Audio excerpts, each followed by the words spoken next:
आजीच्या पद्धतीने वांग केलं की किलो वांगीसुद्धा कमी पडतील एवढं मस्त असं आजीने आज वांग केलं होतं. आणि आता हे सगळ्यात आधी पाण्यात वांगे टाकले होते. आता हे छोटे छोटे काटेरी वांगे घेतलेले आणि आजीनी वांगे फोड. आता वांगे फोड कशी ती सगळ्यांनाच माहिती आहे. आता वांगे फोड केली, जेवढे जास्तीचे काटे आहे तेवढे काढून घेतले आणि कीड असली तीही व्यवस्थित अशी वांग्यामध्ये शक्यतो कीड असते आणि तीही व्यवस्थित पाहून घेतले. आता हे उन्हाळ्याचे दिवस चालू आहे त्याच्यामुळे वांग्यामध्ये काही कीड काही शक्यता कमीच असते, पण असली तर एखाद्या वांग्यात तर पाहून घेतले. आता ते पुन्हा वांगे पाण्यात टाकलेले आहे धुण्यासाठी मिठाच्या पाण्यात, म्हणजे वांगे काळे पडत नाही. आता आजीने वांग्यासाठी हा मसाला काढलेला आहे. आता सगळ्यात आधी उभा कांदा कापलेला आहे. आता आजी म्हणते जास्त कांदा भाजून नाही घ्यायचा, कारण आपण वांग्याची काळी भाजी नाही बनवते, एकदम वेगळ्या पद्धतीने मसाला वांग्याची भाजी बनवते. आता आजी म्हणते आंबळ भाजून घ्यायचा, म्हणजे थोडासा असा लालसर असा कांदा आजीने भाजून घेतलेला आहे. 2 कांदे उभे कापले आणि तेल टाकून थोडासा भाजलेला आहे, काळा केलेला नाही आहे अजिबात. आता त्याच्यात ते बाकीचे मसाले घेतलेले आहे. आता कोणते मसाले घेतलेले ते भाजायचे वेळेस सांगत. आता सगळ्यात आधी कांदा भाजला. आता 1 चमचा धने घेतले, तेही थोडेसे असे आंबळ भाजलेले आजीनी. ते लगेच काढून घेतले, कारण धने जास्त भाजले की त्याचा जो सुगंध असतो तो निघून जातो. आता हे शेंगदाणे न भाजता तेलामध्ये थोडेसे तळून घ्यायचे. आता काळी भाजी बनवायची वेळेस हे शेंगदाणे जास्त असे थोडेसे काळे होऊन देतो, पण तसं नाही, तर थोडेसे असे तेल टाकून फक्त हे शेंगदाणे तळून घेतलेले. 1 चमचा फुटाणे घेतले, फुटाण्यामुळे चव मस्त येते याची. आणि जे सुकं खोबरं ते घेतलेलं आहे, तेही भाजायला टाकलेलं आहे आजीने फुटाण्यामध्ये.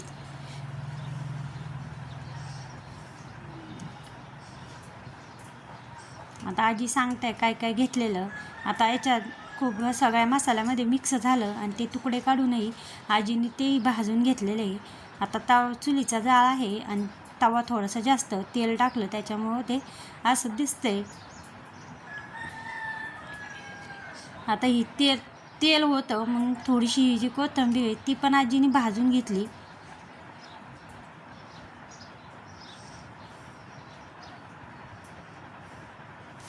आता सगळा भाजलेला मसाला मस्त असा पाट्यावर वाटून घेतला. आता तो व्हिडिओ स्किप झालेला आहे त्यामुळे तो व्हिडिओ काय आला नाही, पण आजीने हा सगळा मसाला पाट्यावर वाटला आणि त्यामध्ये मसाल्यामध्ये फक्त मीठच टाकलं.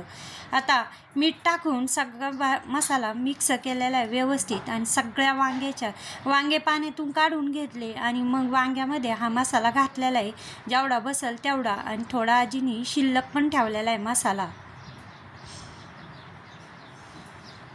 आता सगळ्या वांग्यामध्ये आजी हा मसाला टाकून घेते.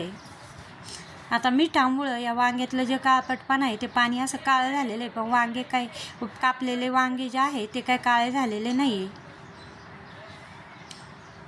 आणि मिठाच्या पाण्याने वांग्याला चवही छान येते.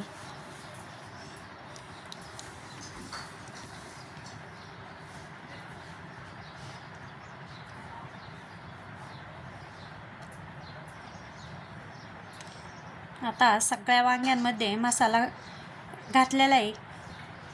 वांगे पण मस्त असे ताजे काटेरी वांगे. आता कढई ठेवली, लोखंडी कढई ठेवलेली आणि त्याच्यामध्ये तेल टाकलेलं आहे. तेलही जास्त टाकलं नाही, एकदम थोडंसं असं तेल टाकलं. त्याच्यामध्ये 1 चमचा हळद टाकली, 2 चमचे लाल तिखट टाकलं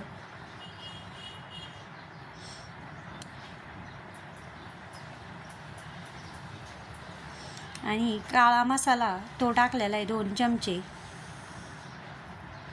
आणि हे मसाले जास्त जळू नये म्हणून लगेचच तो वाटण केलेला जो मसाला आहे तोही टाकला. थोडासा शिल्लक होता वांग्यात घातला तेवढा घातला आणि बाकीचा थोडा शिल्लक होता तोही लगेच कढईमध्ये टाकला.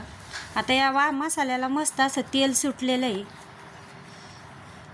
आता थोडासा जाळ लावलेला आहे, कारण आपण हे वांग जे आहे ते इस्तू असतो त्यावर शिजलं एकदम मस्त असं वांग शिजतं आणि चवही एकदम मस्त अशी लागते.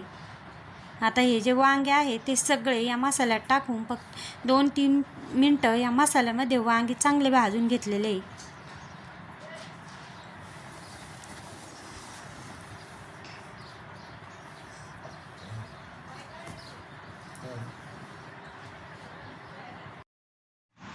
आता वांग्यामध्ये थोडंसं पाणी टाकलेलं आहे वांगे शिजण्यासाठी. आता हे वांगं जे आहे पातळ बनवायचं नाही आहे, असं मस्त असं घट्टसं वांगं बनवायचं आहे.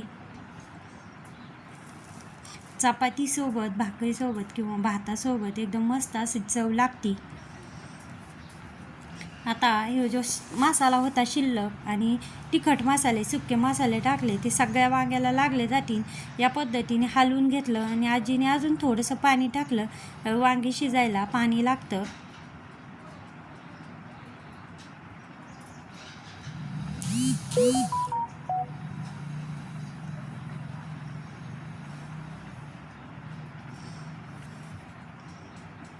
आता थोडेसे वांगे झाकण न ठेवता शिजून द्यायचे.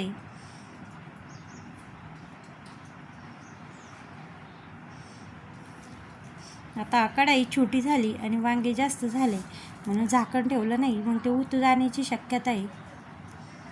आता एवढे वांगे सुद्धा कमी पडतील एवढं मस्त. आता बाई इतकी छान अशी भाजी दिसत आहे, तेवढी चवीलाही मस्त झालेली होती.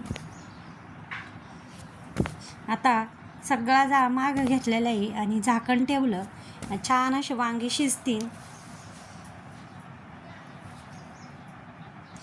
अगदी थोड्या तेलामध्ये आजीने वांग्याची भाजी केलेली आहे. आता हा जो इस्तोय तेवढ्या वांग्यात ही भाजी शिजवली, बघा मस्त अशी भाजी झालेली आहे. आता ही काढून कढाईमधून, लोखंडी कढाईत जास्त वेळ ठेवलं की काळं पडतं, म्हणून कढाईत काढून ही भाजी कढाईतून काढून घेत आहे.